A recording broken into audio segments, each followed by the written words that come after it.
नमस्कार विद्यार्थी मित्रांनो, मी Sanjay Kulkarni, instructor fruits and vegetable processing ITI मुलींची औरंगाबाद. आज आपण फ्रूट्स अँड व्हेजिटेबलच्या भारत स्किल निमीच्या अंतर्गत जे काही क्वेश्चन बँक बनवलेले आहे त्याचा अभ्यास करणार. त्यामध्ये आपण पहिले सेमिस्टर फर्स्ट घेतलेलं आहे, त्याचं module second methods of food preservation हे घेतलेलं आहे. याच्या लेवल सर्व निवडायचे आहेत, आपण ऑल लेवल घ्यायचे आहेत, म्हणजे त्यामुळे फर्स्ट आणि सेकंड दोन्ही लेवलचे प्रश्न येतात. त्यानंतर आपण लँग्वेज निवडायची आहे, यामध्ये आपण इंग्लिश आणि मराठी लँग्वेज निवडलेली आहे. त्यानंतर सबमिट करायचं आहे. सबमिट केल्यानंतर आपल्याला सर्व प्रश्न दिसतात, त्यातला आपण एक एक प्रश्नाचा आता अभ्यास करणार आहोत. पहिला प्रश्न आहे, what is the sulphuring time during the drying mango slice. याचा अर्थ असा आहे की आंब्याचे ज्या स्लाईस असतात किंवा आंब्याच्या चकत्या करून आपण त्याला वाळवतो, तर वाळवण्यासाठी सल्फरचा आपण त्याला गंधकाचा धूर ज्याला म्हणतो तो देत असतो, की जेणेकरून त्याचा कलर चांगला येईल आणि ते प्रिझर्वेशनसुद्धा जास्त काळ त्याचं होईल. तर त्यासाठी साधारणतः किती वेळ त्याला गंधकाचा धूर किंवा सल्फरची प्रक्रिया केली जाते की ज्याच्यामध्ये ब्राउनिंग होणार नाही, त्याचा रंगतन. 2 आवर्स 2 तास, 1 तास, 30 मिनिट आणि 20 मिनिट. तर आपल्याला माहिती साधारणतः याला 2 तासापर्यंत त्याला सल्फरचा धूर देतो. म्हणजे सल्फरची जी चेंबर असते, एक रूम असते, त्यामध्ये आपण ते मटेरियल ज्याला आपण ड्राय करतो, समजा की कैरीच्या स्लाईस केल्या, त्याला ब्लांचिंग वगैरे करून किंवा साल्ट ट्रीटमेंट देतो आपण आणि नंतर त्याला वाळायला ठेवतो. त्याला आपण आमचूर पावडरसुद्धा म्हणतो. तर हे करण्यासाठी त्याला गंधकाचा धूर दिला जातो. तो साधारणतः 2 तासाची क्रिया असते. म्हणजे याचा आन्सर आहे ए, 2 hours. What is the drying temperature of banana slice. केळीच्या ज्या स्लाईस आहेत, चकत्या केल्या आपण, म्हणजे थोडक्यात बटाट्याची चिप्स म्हणतो आपण त्याला, बनाना चिप्स. तर याला ड्राईंग करण्यासाठी जो टेम्परेचर जे वापरतो, तापमान, तर हे तापमान किती वापरलं जातं. 55 ते 60 डिग्री सेल्सिअस, 35 ते 45 डिग्री सेल्सिअस, 30 ते 40 डिग्री सेल्सिअस आणि 20 ते 40 डिग्री सेल्सिअस. तर आपल्याला माहिती आहे साधारणतः आपण जे ड्राईंग करत असतो फ्रूट्स व्हेजिटेबलचं, ते साधारणतः 50-66 डिग्री सेंटीग्रेडपर्यंत करत असतो. इथं 55 ते 60 डिग्री सेल्सिअस हे त्याचं आन्सर आहे, त्याचा ऑप्शन आहे A. Question 3, what is the sulphuring time during banana. म्हणजे केळी वाळवण्याकरता यालासुद्धा आपण सल्फरचं प्रक्रिया करतो. सगळं साधारणतः आपण फळं असतील, त्यांच्या फोडी असतील, त्याला वाळवण्यासाठी गंधकाचा धूर देणे म्हणजे सल्फरची प्रक्रिया करत असतो, ज्यामध्ये सल्फर जाळलं जातं आणि त्या धुरामध्ये ते आपण ट्रेमध्ये किंवा परफोरेटेड ट्रेमध्ये आपण त्याला ठेवतो आणि त्याच्यावर ते गंधकाच्या धुराची प्रक्रिया होत असते. तर याला आता केळीचं सुद्धा ब्राउनिंग जास्त होत असतं, त्यामुळे त्याला प्रिझर्वेशन आणि प्रिव्हेंट दी ब्राउनिंग आणि इम्प्रूव्ह दी कलर यासाठी सल्फरची प्रक्रिया केली जाते. त्याचा टायमिंग किती आहे, 30 मिनिट, 15 मिनिट, 20 मिनिट आणि 5 मिनिटे. तर यासाठी सुद्धा जवळपास आपल्याला अर्धा तास म्हणजे 30 मिनिटापर्यंत आपण सल्फरच्या धुरामध्ये किंवा सल्फरची प्रक्रिया त्याला करत असतो. म्हणून याचा आन्सर आहे ए, 30 minutes. What is effect on volume of product of drawing and dehydration. म्हणजे थोडक्यात की पदार्थ कोरडे किंवा वाळवल्यानंतर त्याच्या घनफळामध्ये किंवा त्याच्या आकारमानामध्ये काय बदल होतो, त्याचा व्हॉल्यूम काय होते, बदल काय होतो. व्हॉल्यूम इज इन्क्रीज, त्याचा व्हॉल्यूम इन्क्रीज होते म्हणजे त्याचा आकारमान वाढते. व्हॉल्यूम रिमेन्स सेम, ते आकार जेवढा आहे तेवढाच राहतो, तो बदलत नाही आहे वाळवल्यानंतर देखील. आणि व्हॉल्यूम इज रिड्यूस, वाळवल्यानंतर त्याचा आकार लहान होतो, कमी होतो. रिड्यूस होणे म्हणजे कमी होणे. आणि व्हॉल्यूम इज स्लाइटली इन्क्रीज, म्हणजे व्हॉल्यूम त्याची वाढते, थोड्या प्रमाणामध्ये वाढते. तर आपल्याला माहिती कुठलंही मटेरियल वाळवलं की त्याची काय होतं, आकारमान लहान होतं, म्हणजे आकुंच ड्राय होतो, हलका होतो आणि त्याचं व्हॉल्यूमसुद्धा कमी होतं. म्हणजे याचा आन्सर आहे C, volume is reduce. When blanching of vegetable is done. भाज्यांना ब्लांचिंग कधी करतात. ए, बिफोर ड्राईंग, वाळवण्यापूर्वी. आफ्टर ड्राईंग म्हणजे वाळवल्यानंतर, भाज्या वाळवल्यानंतर ब्लांचिंग करतात. आफ्टर सल्फरिंग म्हणजे गंधकाचा धूर किंवा सल्फरची प्रक्रिया केल्यानंतर भाज्यांना ब्लांचिंग करतात. किंवा बिफोर पिलिंग, साल काढण्यापूर्वी त्याला ब्लांचिंग करतात. तर आपल्याला माहिती आहे की ड्राईंग करण्यासाठी blanching is most important step आहे. जसं तिकडं फळांना सल्फरिंग आहे, तिथं ब्लांचिंग सगळ्यात महत्त्वाची आहे. आणि म्हणून ही वाळवण्यापूर्वीच आपण हे ब्लांचिंग करतो आणि ब्लांचिंग केल्यानंतर भाज्या आपण वाळवण्यासाठी ठेवतो. त्यामुळे याचा आन्सर आहे A, before drying. Which dryer is use for gases and liquids. म्हणजे लिक्विड पातळ पदार्थ असेल किंवा ज्याच्यामध्ये वायू आहे असे पदार्थ वाळवण्यासाठी कुठल्या प्रकारच्या ड्रायरचा वापर केला जातो. आपल्याला त्या ड्रायरचं नाव ओळखायचं आहे की कुठलं त्या लिक्विडसाठी यासाठी वापरलं, गॅसेससाठी वापरलं. Clean dryer, tunnel dryer, spray dryer आणि फ्लुडाइज्ड बेड ड्रायर. तर आपल्याला माहिती आहे यासाठी क्लीन ड्रायर हा जो ड्रायरचा प्रकार आहे की ज्यामध्ये आपण गॅसेस आणि लिक्विड पातळ पदार्थ ड्रायिंगसाठी या ड्रायरचा वापर केला जातो. ड्रायरची डिझाईन ही आपण समजा स्लायसेस असतील, ग्रॅन्युल्स असेल, तर प्रत्येक मटेरियल काय आहे, मटेरियलनुसार आपण ड्रायरची डिझायनिंग वेगळं असतं आणि त्यानुसार त्याची आपण निवड करत असतो. Why exposing of fruits to sulphur before drying. फळे सल्फरच्या धुरामध्ये किंवा सल्फरच्या याच्यामध्ये का ठेवतात वाळवण्यापूर्वी, त्याचा उद्देश काय आहे किंवा सल्फरची प्रक्रिया काय केली जाते. ऑप्शन दिलेत आपल्याला. A, helps retain vitamin A, vitamin C, त्यामध्ये असलेले जीवनसत्व अ आणि जीवनसत्व क टिकून राहावं. दुसरं आहे हेल्प्स रिटेन व्हिटॅमिन बी आणि व्हिटॅमिन डी, त्यामधलं व्हिटॅमिन बी आणि डीचं प्रमाण टिकून राहावं. हेल्प्स रिटेन म्हणजे टिकून राहणे, तेवढंच राहणे, त्यामध्ये काही बदल. Vitamin K and vitamin D आणि डीचं ऑप्शन दिलं आपल्याला. व्हिटॅमिन ई आणि व्हिटॅमिन के टिकून राहतं. आपल्याला माहिती आहे फळांच्या याच्यामध्ये व्हिटॅमिन सी आणि व्हिटॅमिन ए याचं प्रमाण असतं आणि ते टिकून राहावं म्हणून आपण त्याला सल्फरची प्रक्रिया करतो आणि त्यासोबत त्याचा कलरसुद्धा इम्प्रूव्ह होतो, टिकण्याची क्षमतासुद्धा वाढते. तर त्याचा आन्सर आहे A, vitamin A and vitamin C retain राहण्यासाठी. What is the main principal of drying in fruits and vegetable. फळे आणि भाज्या वाळवताना त्याचं मुख्य तत्त्व काय आहे, प्रिन्सिपल काय आहे, की कुठला आधार, कुठला त्याचं प्रिन्सिपल्स आहे, तत्त्व आहे, ते आपल्याला ओळखायचं आहे. रिमूव्हल ऑफ एअर, हवा काढून टाकायची. रिमूव्हल ऑफ वॉटर, पाणी काढून टाकायचं त्यामधलं किंवा पाणी काढून टाकणे. रिमूव्हल ऑफ पील, साल काढून टाकणे किंवा साल काढून घेणे. आणि रिमूव्हल ऑफ कार्बोहायड्रेट्स, त्यामधले जे पिष्टमय पदार्थ आहेत ते काढून घेणे. तर वाळवणे म्हणजे आपल्याला माहिती आहे की वाळवतो म्हणजे आपण त्यामधलं पाणी काढून घेतो किंवा पाणी सेपरेट करतो, पाण्याचं प्रमाण कमी करतो आणि त्यालाच आपण म्हणतो पदार्थ वाळणे, म्हणून याचं removal of water B option आहे. Which vitamin are destroy during drying of fruits and vegetable. Drying आणि डिहायड्रेशन म्हणजे वाळवताना कोणत्या जीवनसत्वाचा नाश होतो. व्हिटॅमिन ए आणि व्हिटॅमिन ई, व्हिटॅमिन सी आणि vitamin A.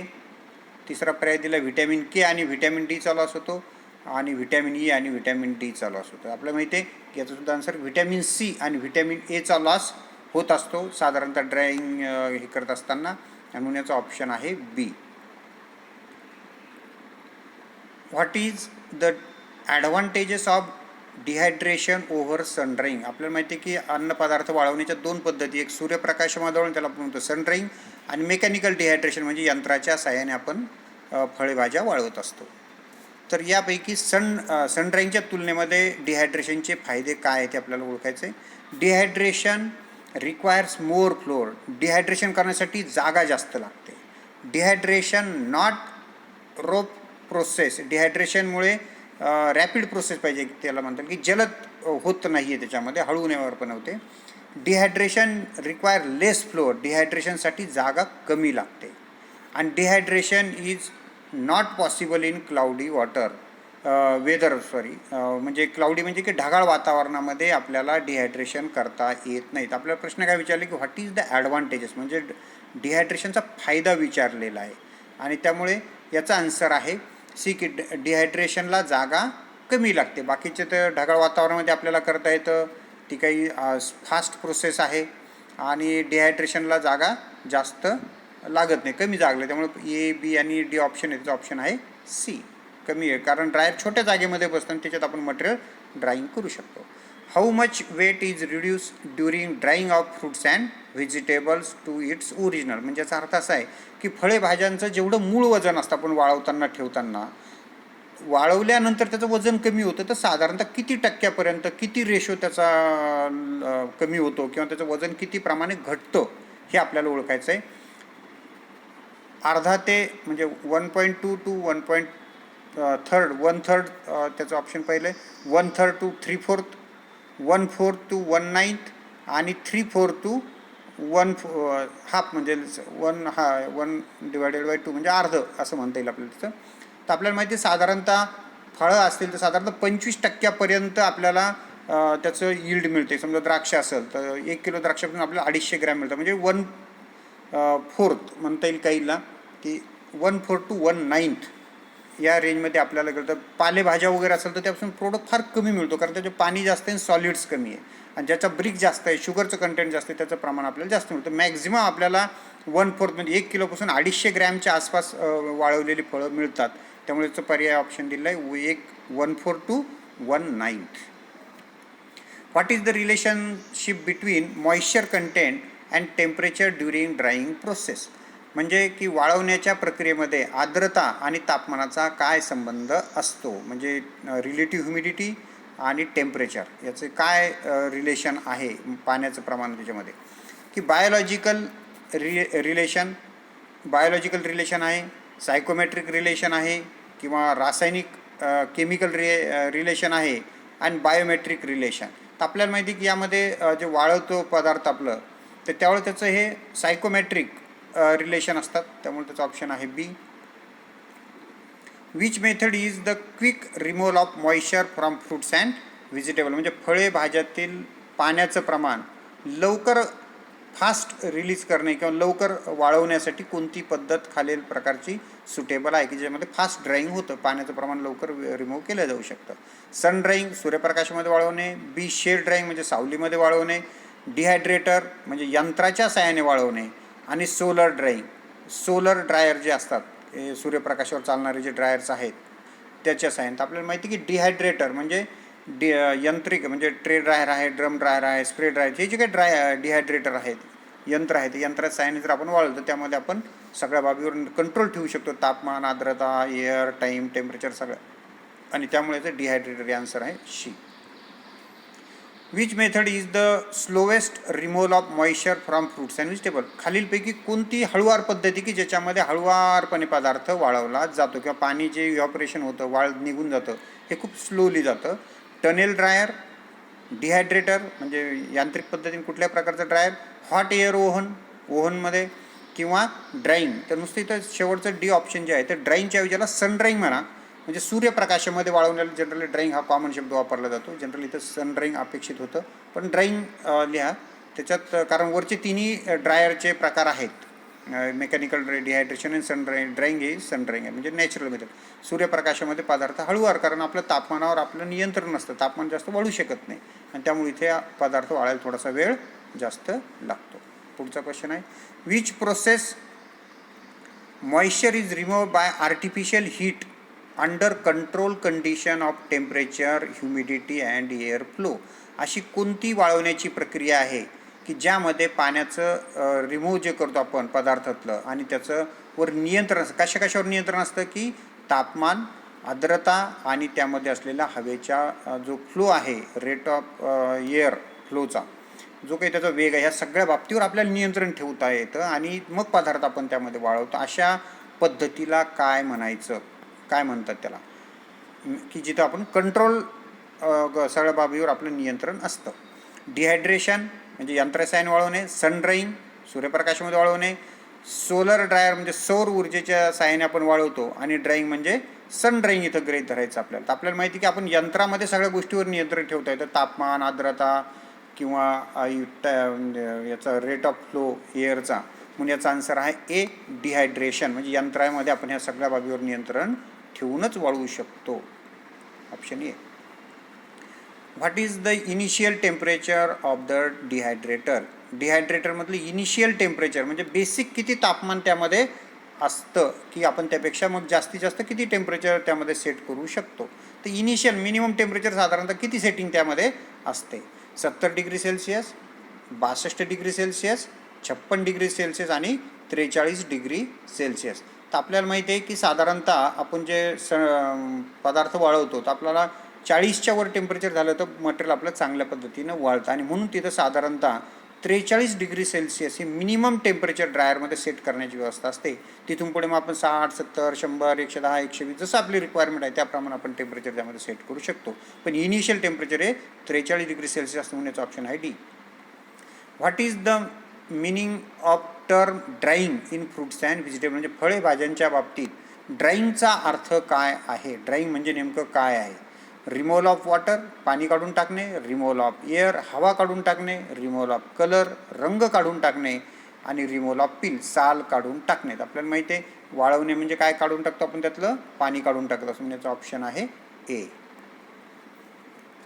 Which method temperature and humidity control is not possible? खालीलपैकी कोणत्या पद्धतीमध्ये तापमान आणि आर्द्रता, ह्युमिडिटी जे असते वातावरण, याच्यावर आपल्याला नियंत्रण ठेवता येत नाही किंवा आपण ठेवू शकत नाही?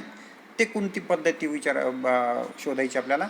ओव्हन ड्राईंग म्हणजे ओव्हनमध्ये जे आपण ड्राईंग करतो तिथे, ड्रायर म्हणजे यंत्रामध्ये, सन ड्राईंग सूर्यप्रकाशामध्ये, आणि टनेल ड्रायर. टनेल ड्रायर हे सुद्धा एक ड्रायरचा प्रकार आहे. आपल्याला माहिती आहे की सूर्यप्रकाशामध्ये ही नॅचरल मेथड आहे आणि यामध्ये आपण कुठल्याच याच्यावरती नियंत्रण ठेवू शकत नाही. ना तापमानावर, ना हवेवर, ना आर्द्रतेवर, कुठल्या वेळेवर कशावरच कंट्रोल नसतो. म्हणून याचा ऑप्शन आहे C, sun drying. What is the effect on weight of product after drying and dehydration? पदार्थाच्या वजनावर वाळवल्यानंतर काय परिणाम होतो? वजन वाढतं किंवा काय जे चेंजेस होतात ते आपल्याला बघायचे. वेट इज रिड्यूस म्हणजे वजन, पदार्थाचं वजन कमी होतं वाळवल्यानंतर. बी दिलंय वेट इज इन्क्रीज, वाळवल्यानंतर पदार्थाचं वजन वाढतंय. सी दिलंय वेट रिमेन सेम, वजन तेवढंच राहतं. आणि वेट इज स्लाइटली, वजन थोड्या प्रमाणामध्ये वाढतं. आपल्यामध्ये पदार्थ वाळवल्यावर काय होत असतं की पाणी निघून जातं, पर्यायी त्याचं वजन कमी होतं. आणि म्हणून त्याचा ऑप्शन आहे ए, वेट इज रिड्यूस, वजन कमी होणे. Which dryer is use for drawing of pieces type food? म्हणजे अन्न पदार्थ असेल तर त्याला वाळवणे की ज्याचे फुडी आहेत, तुकडे आहेत, पीसेस आहे, त्याला वाळवण्यासाठी कुठल्या प्रकारच्या ड्रायरचा वापर केला जातो? पीसेससाठी, फळांच्या फुडी असेल, कुठल्या असेल, गाजर असेल, हे असेल, तर त्याचं ड्राईंग करण्यासाठी कुठलं ड्रायर वापरलं? Continuous conveyor belt, spray dryer, vacuum belt dryer आणि टनेल ड्रायर. तर आपल्याला माहिती आहे यासाठी आपण डी ऑप्शन आहे टनेल ड्रायरचा वापर करतो, ज्यामध्ये आपण वेगवेगळ्या प्रकारचे पीसेस, छोट्या छोट्या फुडी असेल तर त्या चांगल्या प्रकारे ड्राईंग करू शकतो. Which is the minimum fruit pulp require for jam as per FPO? जॅममध्ये फळाच्या रसाचं प्रमाण, पल्प म्हणजे फळांचा गर किंवा पल्प, ज्यूस काही म्हटलं तरी चालतं, त्याचं रसाचं प्रमाण कमीत कमी किती असणं गरजेचं आहे? आता इथे पर्याय पॉईंटमध्ये दिले, थोडे पर्याय चुकीचे आहेत. 68%, 55%, 45% आणि 40% किंवा 4% असं काही त्याच्यात पर्याय दिलेले आहेत. तर आपल्याला माहिती आहे कमीत कमी 45% त्यामध्ये गराचं प्रमाण असायला पाहिजे. 0.45 नाही, याला 45 गृहीत धरा, आलं की लक्षात? तर त्यामुळे याचा ऑप्शन आहे सी, 45% त्यामध्ये गर असायला पाहिजे. शुगर, त्यानंतर ॲसिड, हे सगळे FPOच्या नियमाप्रमाणे 45% त्यामध्ये रसाचं प्रमाण किंवा पल्सचं प्रमाण असणं गरजेचं आहे. 0.45 म्हणू नका, याच्यात ऑप्शन चुकलेले आहेत. What is the full form of FSSAI? याचा अर्थ आहे की FSSAIचा लॉंग फॉर्म काय आहे, फुल फॉर्म काय आहे, किंवा हे म्हणजे नेमकं काय आहे? ए पर्याय दिला fruit safety standard authority of India, food standard safety authority of India. B दिलं आहे. सी मध्ये दिलं आहे food safety standard authority of India. आणि डी दिलं आहे fruit standard safety authority of India. आपल्याला माहिती की food, F for food safety and standard authority of India, हा त्याचा लॉंग फॉर्म आहे. फूड सेफ्टी अगोदर आहे, स्टँडर्ड नंतर आहे. फूड आणि सेफ्टी अगोदर कुठे तर सी मध्ये बघा, food safety standard authority of India. फार याच्यामध्ये कन्फ्युजन केलं आहे की बी मध्ये काय तर फूड स्टँडर्ड आणि सेफ्टी याच्यात आदलाबदल केली फक्त. ते एखाद्या गडबडीमध्ये आपण बीला तुम्ही गाईमध्ये ऑप्शन हे करत असाल तर F म्हणजे फूड आहे, पहिलं यस म्हणजे सेफ्टीचं आहे, म्हणून पहिलं यस सेफ्टी कुठे आहे तर सीला आहे, म्हणून याचा पर्याय आहे सी. आन्सर आहे food safety and standard authority of India. What is the drying temperature of mango slice? आंब्याच्या ज्या स्लाईस असतात, आंब्याच्या फुडी केल्या असेल, चकत्या केल्या असेल आपण, तर त्याला वाळवण्यासाठी किती तापमानाचा वापर केला जातो? 55 ते 60 डिग्री सेल्सिअस, 30 ते 40 डिग्री सेल्सिअस, 45 ते 50 डिग्री सेल्सिअस, आणि डी दिलेलं आहे 20 ते 40 डिग्री सेल्सिअस. आपल्याला माहिती आहे की मँगोचं जे आहे ते कलर्ड फ्रूट्स आहे, त्यामध्ये व्हिटॅमिन्स असतात. व्हिटॅमिन ए आहे, व्हिटॅमिन सी आहे, आणि म्हणून याच्यासाठी वाळवण्यासाठी साधारणतः आपण थोडंसं 45 ते 50 टेम्परेचर ठेवतो की जेणेकरून त्याचा कलर प्रिझर्व होतो, त्याची टेस्ट प्रिझर्व होते आणि मेन म्हणजे त्यामध्ये असले व्हिटॅमिनसुद्धा त्याचा लॉस होत नाही. जास्त टेम्परेचर ठेवलं तर कलरवर आणि त्या व्हिटॅमिनचे लॉसेस त्यामध्ये वाढतात. म्हणून याचं 45 ते 50 डिग्री सेल्सिअस सी ऑप्शन याचं आहे. What is the drying temperature of papaya slice? पपायाच्या स्लाईस करायचं असेल तर त्याला किती तापमान वापरलं जातं ड्राईंगला? ड्राईंग टेम्परेचर 20 ते 40 डिग्री सेल्सिअस, 30 ते 40 डिग्री सेल्सिअस, 45 ते 50 डिग्री सेल्सिअस आणि 60 ते 65 डिग्री सेल्सिअस. तर पपायासाठी साधारणतः आपण 60 ते 65 डिग्री सेल्सिअस तापमान आपण ठेवतो की जेणेकरून त्याचं ड्राईंग चांगल्या पद्धतीने होतं आणि त्याचा कलर प्रिझर्व वगैरे छान राहतो. त्याचा म्हणून त्याचा ऑप्शन आहे D. What is the blanching time during the drying of cauliflower pieces? म्हणजे कॉलीफ्लॉवर म्हणजे फुलकोबीचे जे हे आहेत तुकडे केले असेल किंवा फोडी केले असेल, आपण कट केले असेल, त्याला ड्राईंग करायचं, त्याला ब्लांचिंग किती वेळ करतात?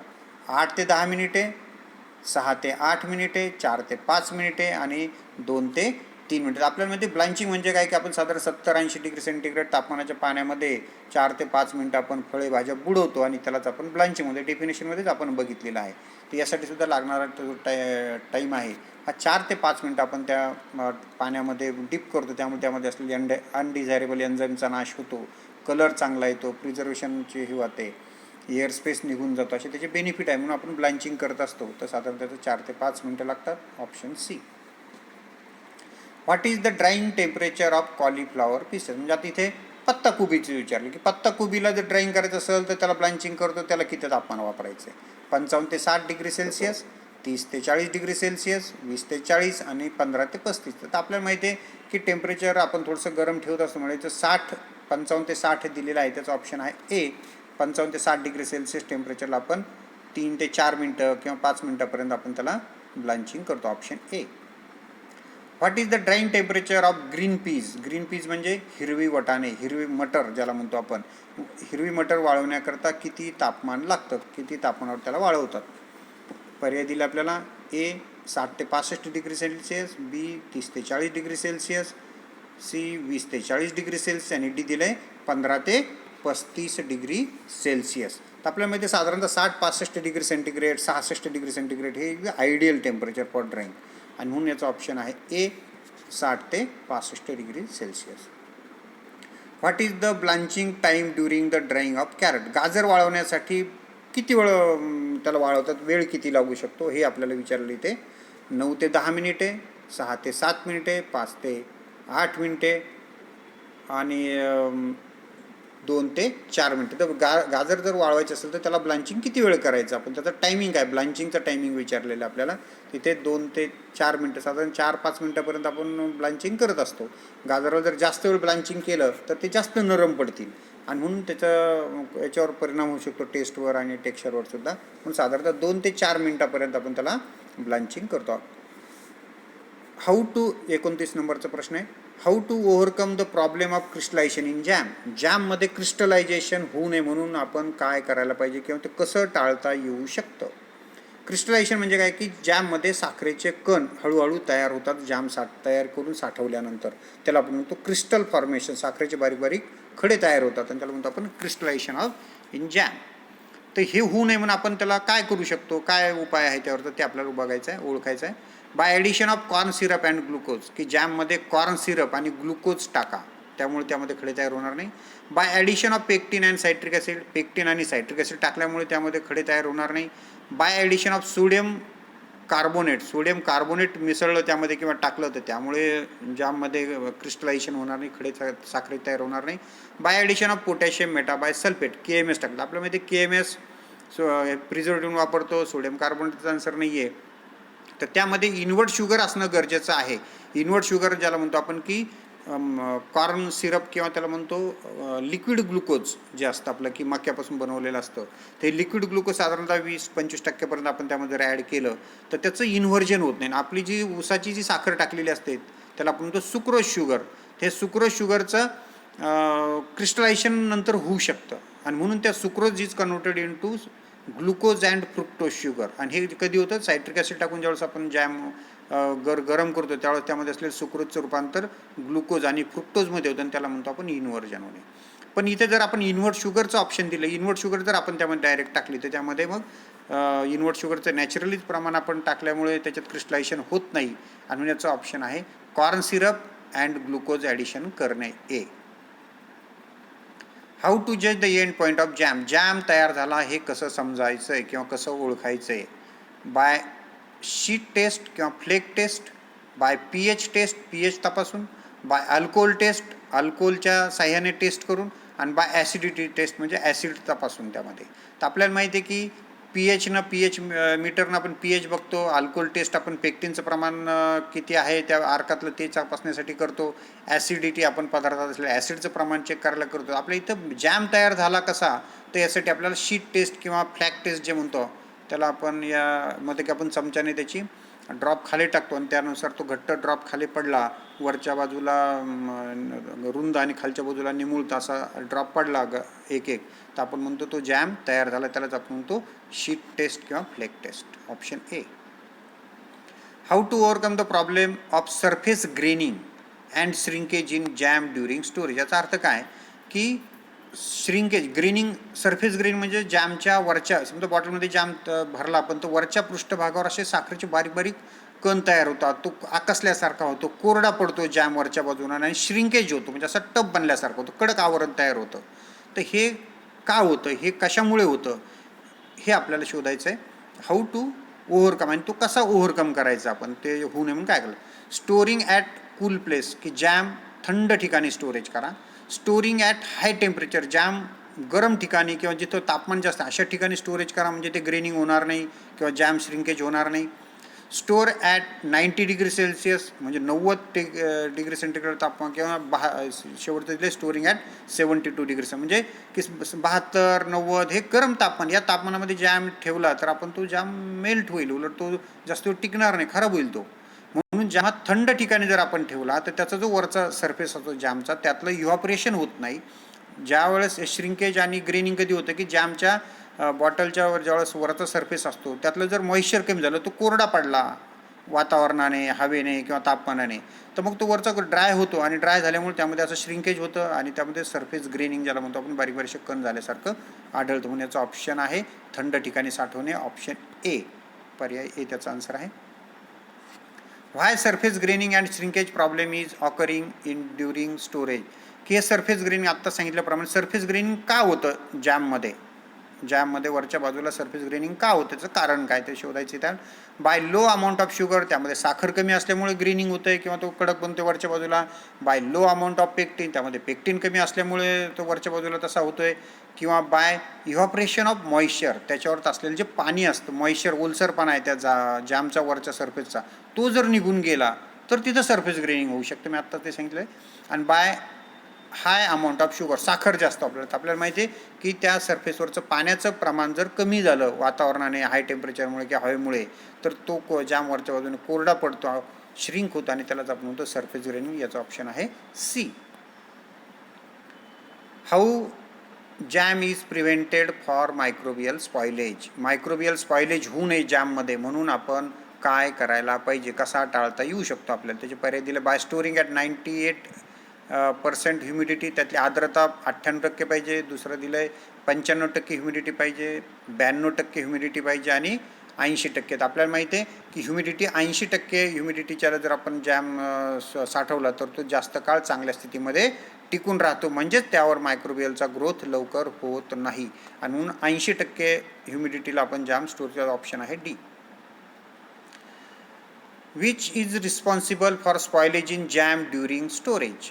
जॅम ज्यावेळेस आपण साठवतो, साठवणुकीच्या काळात जॅम खराब होण्याचे कारणं काय आहेत, ते कारण आपल्याला बघायचे. मोल्ड, त्यावर बुरशीची वाढ येते, बॅक्टेरियाची ग्रोथ होतो, पॅरासाइट्स, परजीवी जे असतात त्यांचा ग्रोथ होतो, किंवा ईस्ट म्हणजे ईस्टची वाढ होते. तर आपल्यामध्ये जॅम साठवलं साधारणतः त्यावरती बुरशीचा प्रॉब्लेम आपल्याला जास्त करून आढळतो, की वरच्या याच्यावर अशी मोल्ड ग्रोथ होतो, बुरशी म्हणजे मोल्ड, बुरशी येते, म्हणून त्याचं ऑप्शन आहे mould growth, option A. Which colour and flavour is to be added when colour and flavour is to be added during preparation of jam and jelly. Jam and jelly तयार करत असताना आपण त्यामध्ये जे कलर, फ्लेवर ॲड करतो ते कधी टाकतात, कुठल्या स्टेजला आपण त्यामध्ये त्याचं ॲडिशन करत असतो किंवा करायला पाहिजे. ए स्टार्टिंग ऑफ द कुकिंग, जॅमचं आपण मटेरियल शिजवायला ठेवल्यापासूनच त्याला त्याच वेळेस त्याचा कलर फ्लेवर त्यामध्ये टाकायचा आहे.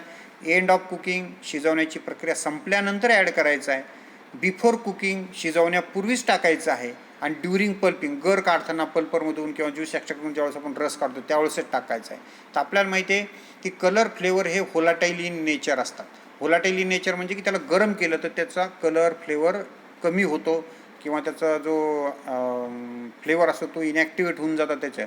आणि म्हणून त्याला आपण कधी टाकतो की शिजवण्याची प्रक्रिया संपल्यानंतर टाकतात. सुरुवातीला टाकायचं नाही किंवा अर्धवट बॉइलिंग झाल्यावर टाकायचं नाही की ते टाकल्यानंतर त्याला शिजवायला नको आहे. शिजवलं की रंग विपरीत परिणाम होतो आणि फ्लेवर त्याचा इनॅक्टिव्ह होतो, कमी होतो. व्होलाटाईल नेचर असल्यामुळे त्याला उष्णता सहन होत नाही. आणि म्हणून याचा ऑप्शन आहे B, end of the cooking. What is the name of alcohol use in alcohol test? अल्कोहोलची टेस्ट जी आपण करतो की आपण अर्क काढतो पेक्टिन जेली तयार करण्यासाठी, त्या अर्कामध्ये पेक्टिनचं प्रमाण किती आहे काय आहे तर हे तपासण्यासाठी आपण त्याला एक अल्कोहोलच्या साह्याने टेस्ट करतो आणि त्यामध्ये त्याचे किती खवले तयार झाले, गोळे तयार होतात, त्याच्यावरून आपण पेक्टिन मीडियम आहे, कमी आहे, जास्त आहे आपण ठरवत असतो. तर त्यासाठी कुठलं अल्कोहोल वापरले जातं हे विचारलेलं इथे आपल्याला. प्युअर अल्कोहोल, शुद्ध अल्कोहोल वापरायचं आहे. मिथिलेटेड स्पिरिटचा वापर करायचा आहे. इथेनॉल म्हणजे इथिल अल्कोहोलचा वापर करायचा आहे किंवा मिथॅनॉल म्हणजे मिथिल अल्कोहोलचा वापर करायचा आहे. तर आपल्याला माहिती की यासाठी आपण स्पिरिटचा वापर करतो. आणि स्पिरिट म्हणजे एका कपामध्ये आपण अर्क घेतो आणि त्याच्यामध्ये 2 चमचे स्पिरिट टाकतो आणि ते टाकल्यानंतर त्याच्यामध्ये घट्ट गोळा तयार झाला की आपण म्हणतो यामध्ये पेक्टिन जास्त आहे. 2-3 मोठाले गोळे तयार झाले आपण म्हणतो मिडियम आहे. आणि बारीक बारीक गोळे तयार झाले आपण म्हणतो की यामध्ये लो पेक्टिन आहे. आणि म्हणून याच्यासाठी वापरण्यात जाणारं जे आहे तर हे आहे methylated spirit, option B. Which is responsible for the firmness of the fruits? फळांना जी साल असते, नरम फळं असतात, त्याला थोडासा टणकपणा यावा आणि यासाठी कुठलं आपण काय वापरतात की जेणेकरून त्याला टणकपणा येतो? Sodium benzoate, sulphur dioxide, calcium pectate आणि सोडियम कार्बोनेट. आपल्याला माहिती आहे की आपण यासाठी कॅल्शियम पेक्टेटचा वापर करतात आणि कॅल्शियममुळे काय होतं की जे नरम फळं असतात त्याची जे आहे ते त्याला टणकपणा येतो आणि त्या टणकपणामुळे ती प्रक्रिया करायला किंवा त्याला आपल्याला ते सोपे जातं. तर टणकपणा आणण्यासाठी काय वापरतात तर त्यामध्ये आपल्या लक्षात आहे की कॅल्शियम पेक्टेटचा वापर केला जातो. What is the TSS of jelly as per FPO specification? जेलीमध्ये FPOच्या नियमाप्रमाणे टोटल सॉल्युबल सॉलिडचं प्रमाण किती असायला पाहिजे? 65 डिग्री ब्रिक्सपेक्षा कमी नसावं. नॉट मोर दॅन 55 म्हणजे 55 डिग्री ब्रिक्सपेक्षा जास्त नसला पाहिजे. Not less than 50 degree brix म्हणजे 50 डिग्री ब्रिक्सपेक्षा जास्त नसावं. आणि नॉट लेस दॅन 40 म्हणजे 40 डिग्री ब्रिक्सपेक्षा कमी नसावं. तर आपल्याला माहिती आहे की जेलीचा जो एंड पॉईंट आहे तर आपण हा एंड पॉईंट साधारणतः आपण 70 ब्रिक्स त्याचा ठेवतो. 67.5 असणं गरजेचं आहे. आणि याच्या FPOच्या स्टँडनुसार जर पाहिलं तर त्यामध्ये 65 डिग्री ब्रिक्सपेक्षा त्याचा ब्रिक्स कमी नसला पाहिजे. म्हणून याचा ऑप्शन आहे A, 65, not less than. What are essential substance for the preparation of fruit jelly? Jelly तयार करण्यासाठी कोणते महत्त्वाचे घटक अत्यंत आवश्यक आहे? पेक्टिन, ॲसिड आणि शुगर पहिला पर्याय दिला आहे. दुसरा दिला ज्यूस, स्टार्च आणि प्रिझर्वेटिव्ह. तिसरा दिला आहे C, pulp, starch and preservative. D दिलं आहे कलर, फ्लेवर अँड ज्यूस. आपल्याला माहिती आहे जॅम, जेली, मार्मलेड सेट होण्यासाठी पेक्टिन, शुगर आणि ॲसिड हे 3 अतिशय महत्त्वाचे घटक ते योग्य प्रमाणामध्ये असणं गरजेचं आहे. म्हणून याचा पर्याय आहे A, pectin, acid and sugar. What is the minimum fruit juice required for jelly as per FPO? इथे सुद्धा तसेच पर्यायामध्ये चुका झालेल्या आहेत की यामध्ये आपण पॉईंट नका गृहीत धरू, त्याला डायरेक्ट तेवढं पर्सेंट म्हणा तुम्ही की 68%, 55%, 45% आणि 0.4 म्हणजे 40% गृहीत धरा त्याला. म्हणजे 40%, 45%, 55% आणि 68%. तर आपल्याला माहिती आहे की आपण 45% यामध्ये पल्प असणं गरजेचं आहे. म्हणून याचा ऑप्शन आहे C, 45%.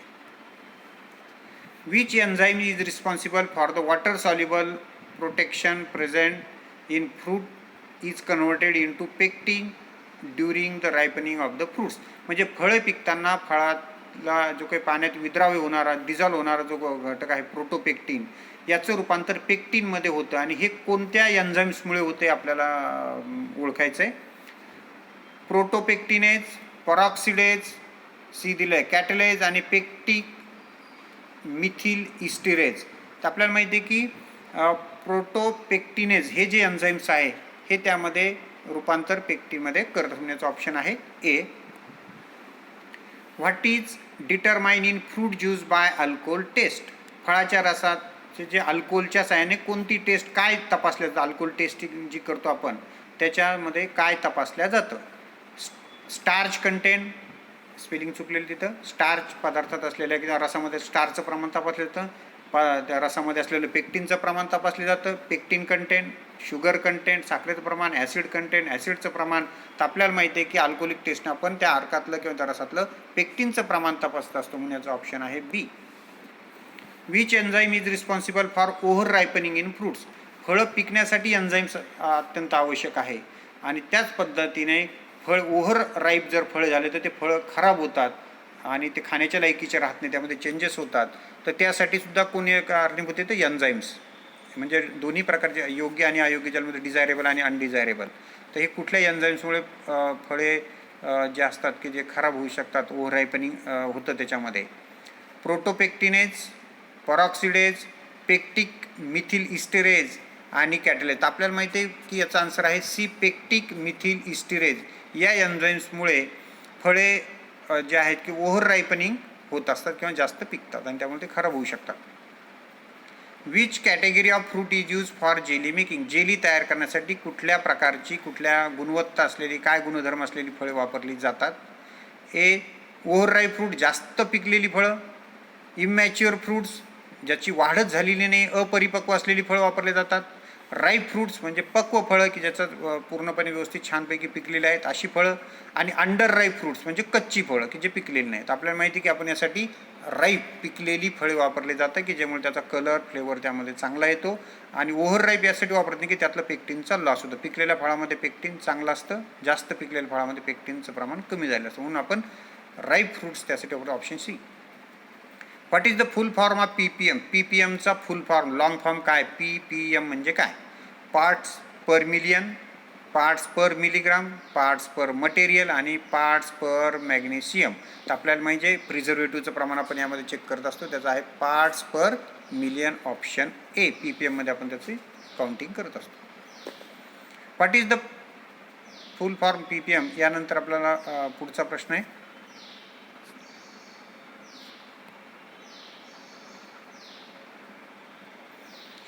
Which term chemical preservation is use in jam jelly. Jam जेलीमध्ये केमिकल प्रिझर्वेटिव्ह वापरतो आपण, त्याच्यासाठी युनिट काय वापरतो, म्हणजे कशामध्ये मोजला जातो साधारणतः तो. तर पार्ट्स पर मिलियन म्हणजे PPM, पार्ट्स पर 10, पार्ट्स पर बिलियन आणि पार्ट्स पर 100. तर आत्ताच आपण बघितलं की पार्ट्स पर मिलियनमध्येच आपण केमिकल प्रिझर्वेटिव्हचं जॅम जेली किंवा कोणत्या पदार्थामध्ये जे प्रिझर्वेटिव्ह टाकतो ते आपण PPMमध्येच मोजतो, म्हणजे त्याचा ऑप्शन आहे A. Which term chemical preservation is use. त्यानंतर पुढचा प्रश्न आहे. What is form if pectin content is higher in jelly making. जेलीमध्ये जर पेक्टिनचं प्रमाण जास्त झालं पाहिजे, आपल्याला माहिती आहे की पेक्टिन 1% असतं, जास्त पेक्टिन जर झालं जेलीमध्ये तर काय परिणाम होईल. Firm and tough jelly, jelly जास्त टणक आणि कठीण बनेल. Jelly fail to set, jelly सेटच होणार, घट्ट होणार आणि पातळ राहील. ट्रान्सपरंट जेली, जेलीला पारदर्शकता येईल. आणि गुड जेली, जेली चांगली तयार होईल. तर आपल्याला माहिती आहे की जर पेक्टिनचं प्रमाण जास्त असेल तर जेली कशी होईल, जास्त टफ बनेल, ओव्हर जास्त पेक्टिन असल्या बाजूपेक्षा, आणि म्हणून त्याचा ऑप्शन आहे A, firm and tough jelly. What percentage of pectin in extract is sufficient to produce good jelly. चांगल्या प्रकारची जेली तयार करण्यासाठी त्यामध्ये पेक्टिनचं प्रमाण किती पाहिजे, आपल्याला आत्ताच बघितलं आपण की त्यामध्ये 0.5 to 1% असतं, त्याचा ऑप्शन आहे A. What is the ratio of sugar and fruit pulp in jam marmalade. साखरेचं आणि फळांच्या याचं गराचं प्रमाण जॅम मार्मलेट्समध्ये किती पाहिजे. 1:0, 1:2, 1:4 आणि 2:1. तर आपल्याला माहिती आहे 1:1 त्याचं साधारणतः आपण रेशो ठेवतो. इथं ऑप्शन याचं चुकलेलं आहे जॅम मार्मलेटसाठी. What is the ratio of sugar and pulp. साखर किती आणि पल्प किती. तर 1:2 याचे पर्याय सगळे चुकीचे दिलेले आहेत. ठीक आहे, ए दिलेलं आहे तर परीक्षेच्या दृष्टीकोनातून तुम्ही एला हे करा. हाऊ कॅन जज the end point of jelly. जेलीचा एंड पॉईंट कसा आपण तपासतो? Alcohol test, jellymeter test, pectin test आणि शीट टेस्ट. आपल्याला माहिती आहे की शीट टेस्ट आपण ही जेली तयार झाली की नाही ओळखतो, की ज्यामध्ये आपण खाली चमच्यातून ड्रॉप टाकतो आणि त्याचे असे ड्रॉप पडतात खालच्या बाजूला रुंद, वरच्या बाजूला निमुळता पारदर्शक, आणि त्याचे जे थेंब असतो तो त्या चमच्याला तसाच शीटसारखा लटकलेला राहतो, आणि त्या टेस्टला आपण म्हणतो शीट टेस्ट. त्याचा ऑप्शन आहे D. How to overcome the foam and scum formation problem in jelly making. Jelly तयार करत असताना जो तो फेस येतो त्या किंवा मळीसारखा येतो तो फेस टाळण्यासाठी न येण्यासाठी काय करायला पाहिजे आपण? By addition of citric acid टाकावं, बाय ॲडिशन ऑफ पेक्टिन टाकावं, by addition of edible oil, त्यामध्ये तेल तूप टाकायचं थोडंसं इडिबल खाण्याच्या लायक असलेलं, आणि बाय ॲडिशन ऑफ शुगर. तर आपल्याला माहिती आहे oil or fat is a anti foaming agent. Anti foaming म्हणजे की तो त्यामध्ये फेस येऊ देत नाही. म्हणून असं फेस यायला तर त्यामध्ये आपण थोडंसं चांगलं तूप टाकलं किंवा ऑइल टाकलं तर लगेच त्याचा फेस येण्याची क्रिया थांबते. ऑप्शन सी त्याचा आन्सर आहे. What is the optimum pH value for jelly. जेलीसाठी pHची व्हॅल्यू किती पाहिजे? जेली चांगली सेट होण्यासाठी, तयार होण्यासाठी त्याचा pH किती पाहिजे? 5.2, 4.5, 2.5 आणि 3.2. तर आपल्यामध्ये साधारणतः 3.2 हा pH त्याचा असला तर जेली चांगल्या प्रकारे सेट होते. Option D. Which is related to jelly. जेलीच्या संदर्भामध्ये काय आहे? क्लिअर, जेली क्लिअर असते. नॉट ट्रान्सपरंट, पारदर्शक नसते. ट्रान्सपरंट, पारदर्शक असते. आणि लेस विस्कस दॅन जेली, जॅमपेक्षा थोडीशी कमी घट्ट असते. तर आपल्याला माहिती जेली ही पारदर्शक असते, म्हणून याच्या संदर्भात आहे C. Option C. What is the minimum TSS required for jam marmalade as per FPO.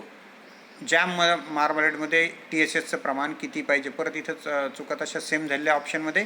याचं पॉईंटमध्ये नका मोजू, याला पर्सेंटमध्ये घ्या डायरेक्ट. 65%, 55%, 45% आणि 40%. तर आपल्याला माहिती आहे ब्रिक्स किती ठेवतो आपण? कमीत कमी 65%. त्यामुळे ऑप्शन आहे ए, 65%.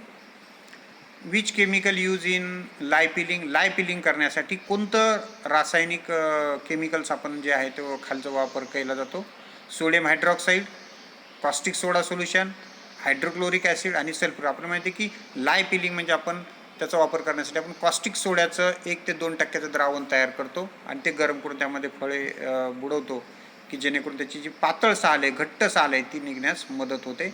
उदाहरणार्थ की अद्रक आहे किंवा संत्री मोसंबीची आतली पांढरी साल यासाठी याचा वापर केला जातो. त्याचा आहे caustic soda solution. Which machine is use for pulp extraction of fruits and vegetable. फळे भाज्यांचा रस काढण्यासाठी कोणत्या यंत्राचा वापर केला जातो? पल्प काढण्यासाठी विचारलं आहे. त्यामुळे पिलर साल काढण्यासाठी वापरतात, पल्प काढण्यासाठी वापरतात, ज्यूस मिक्सरचा वापर आपल्याला माहिती आहे की ग्राइंडिंग करतात, आणि स्लायसिंग मशीन. तर पल्प काढण्यासाठी आपण पल्परचा वापर करतो, आपल्या सर्वांना माहितीचं option B. Which is inert gas. Inert gas कोणता आहे तो आपल्याला ओळखायचा. अक्रिय वायू म्हणजे काय? तो कोणता आहे? नायट्रोजन, कार्बन डायऑक्साईड, ऑक्सिजन आणि हेलियम. तर आपल्याला माहिती इनर्ट गॅस म्हणून आपण नायट्रोजनचा वापर केला जातो. Option A. Which one is dried product. खालीलपैकी वाळलेला पदार्थ कोणता आहे तो आपल्याला ओळखायचा आहे.